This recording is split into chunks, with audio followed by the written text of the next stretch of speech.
But as you mentioned, John, right at the top, we are just more than 2 weeks away from the start of camp. Today being show number 66. What Jet offensive lineman used to wear 66? Because I don't know about you. Have you and I ever discussed this before? I used to know all the players' numbers. Like, it was a big deal. You had to know what your favorite player's number was.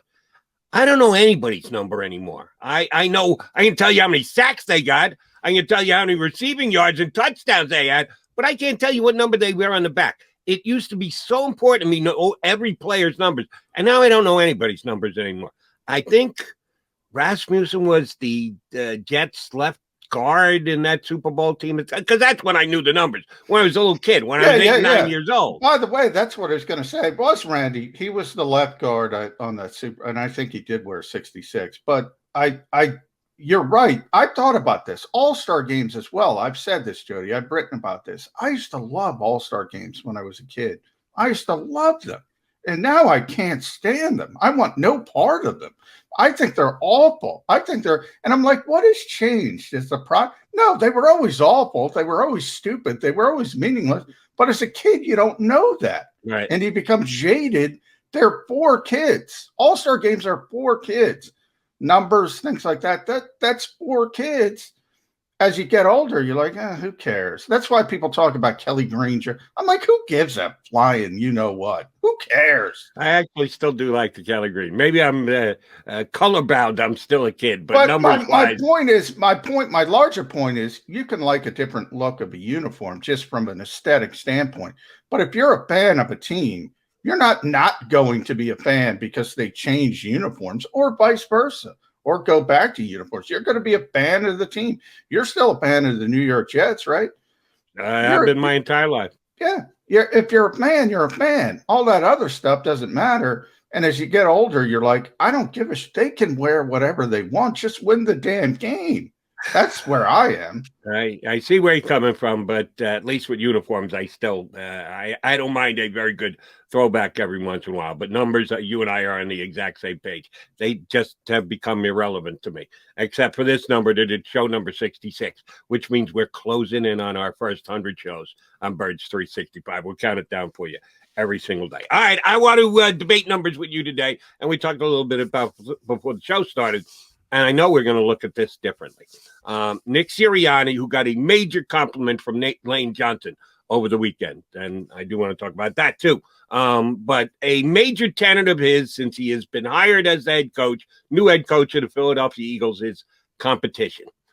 And yes, we have both kind of prodded and poked at him a little bit because he went so far as to say everyone is competing on the Philadelphia Eagles. And we just know that's not true. There are certain players on this team that aren't competing. They are locked in to their job, to the number of snaps they're going to get, to starting, to not coming off the field if they're not hurt.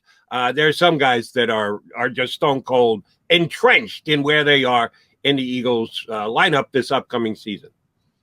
But I'll suggest it's a lesser number than we're used to here in Philadelphia. And I would say even across the NFL. I don't know there are too many teams that have as many competitions, competing players in camp to start this 2021 season as the Philadelphia Eagles. I think they will have one of the most competitive camps in the entire National Football League. And here's what I mean by that. Guys that are in my estimation, and mine and yours, I can already tell are going to differ a little bit.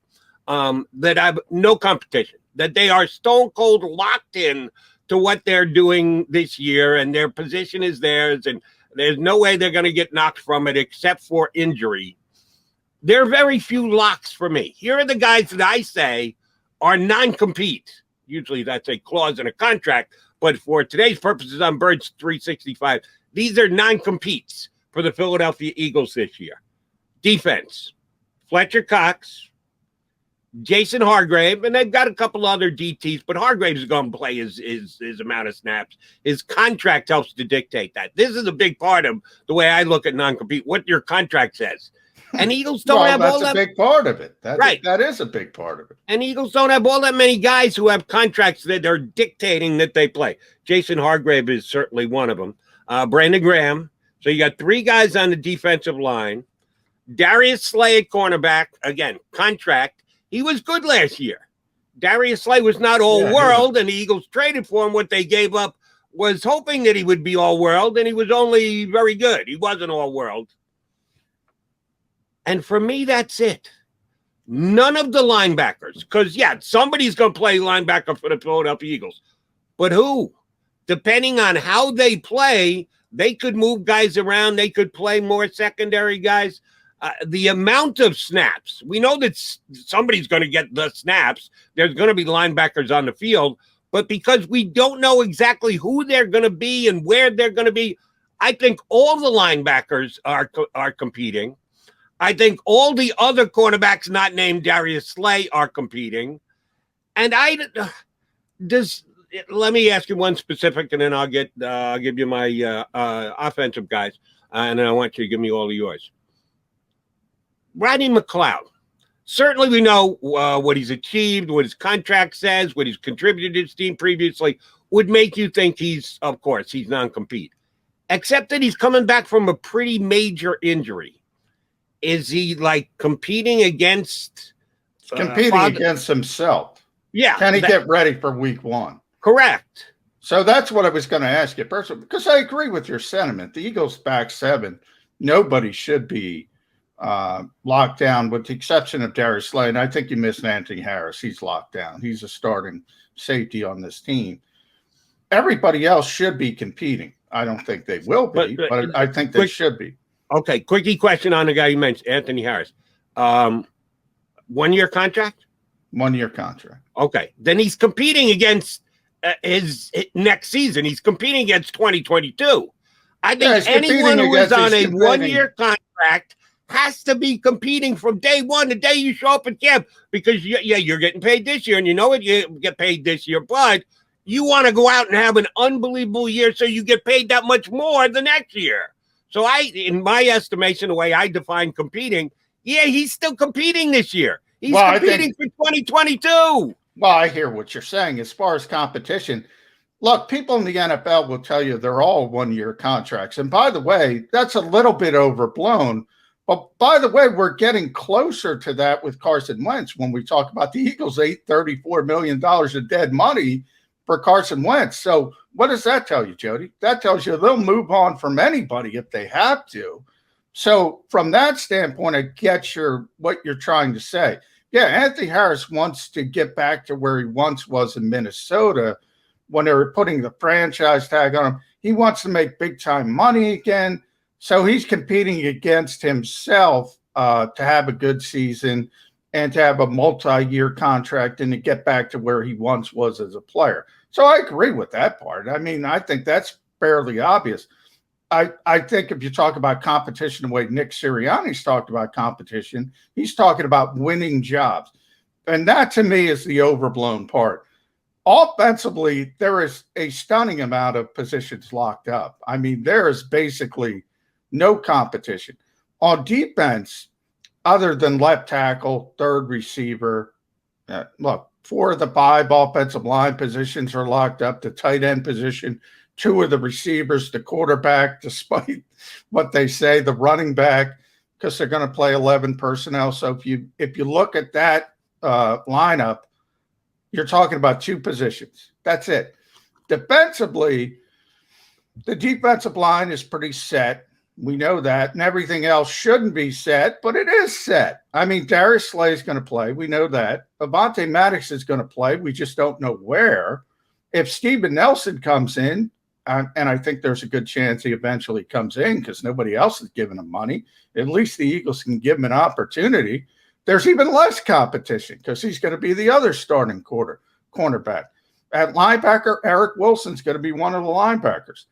Alex Singleton's probably, I'd say 80-20, maybe a little bit of competition for somebody to steal the job from Alex Singleton, but not a good chance. And then safety, again, Anthony Harris is locked in, and Rodney McLeod is locked in if he's healthy. But we could say that about every position if somebody's healthy. Can he get back by week 1? That's a really really difficult timetable considering he had the injury in December of last year. It'll be about 9 months, week one. That's really on the cusp of being ready from a torn ACL. Yeah, so you and I have a different definite competition, and we both could be right. Nick Sirianni's though? That's right. The key. He's talking about competition for jobs. I hear what you're saying. Nick Sirianni, when he talks about competition, he's talking about competition for jobs, and he's blowing smoke up your you know what. Right, but did he ever actually say that, or did you interpret that? Well, did he say it's about competition of jobs? No. But what did you get from I'll ask you, what did you get from your interpretation of Nick Sirianni? You thought he was talking about guys competing against themselves? I don't think he's that existential. I love the guy. He loves Paul. I don't think he's that existential. I do. I'm giving the coach a little bit more credit than you are. Yeah. Oh, no question. I do think that he is leaving the interpretation of the word competition to us. And yes, I might be broadening its scope more than Nick Sirianni actually meant, but he didn't tie us down to a hard and fast by the way, Jody, if you want to go with your definition, you can say Fletcher Cox is competing because he's not played to the level he once did, where people considered him maybe the second best defensive tackle in football behind Aaron Donald. So he's competing against that, trying to get back to that level. So you could say Brandon Graham's trying to shut the haters up again at 33 years old who say he's not a good player, even though he's been one of the best defensive ends for a stinking decade now because he doesn't have 15 sacks. Nobody recognizes it. He's competing against that. Everybody's competing against something existentially. I don't think Nick Sirianni was talking about that. Yeah. Again, it all comes down to where you draw the line in the sand for your definition of competition. I'm not drawing it that far down. Everyone knows the Birds have 90 guys on the roster, all 90 of them are competing. No, I don't agree with that. But there's very few that in my mind actually are. There are some. Fletcher Cox is one. I don't believe Fletcher Cox is competing against himself. That far, I'm not going to go. Only with a guy who's coming back from injury, like a Rodney McLeod. I think he is kind of competing against himself. But there's got to be more than just, I want to be a better player, so therefore I'm competing against myself. Now, Rodney McLeod is only on that list because he's coming back from an injury. Same thing with Brandon Brooks. I consider him a guy who's competing because he missed an entire year. When you miss an entire year, you're coming back, you're competing. Even if it is against yourself, you must prove to yourself and the team that you can even play. Now, everyone works under the assumption that he's going to come back and be close to the level that he was at before he got hurt, which is one of the best right guards in football, if not the best right guard in football. But we got to see it. And they're, at least in camp, when they show up just over 2 weeks from now, I think you do have to show a little something, and something you have to compete. I would say this. I've been around a lot of football guys for a long time, Jody. I once asked Doug Peterson, Martin might have been there. We're going to have Martin Frank on after the break. I once asked Doug Peterson about the butterfly effect. He didn't know what the hell I was talking about. Football guys are football guys. They're not existential, Jody. Nick Sirianni, you're going way too deep for a guy who loves ball like Nick Sirianni. He's talking about competition, and there's not a lot of competition.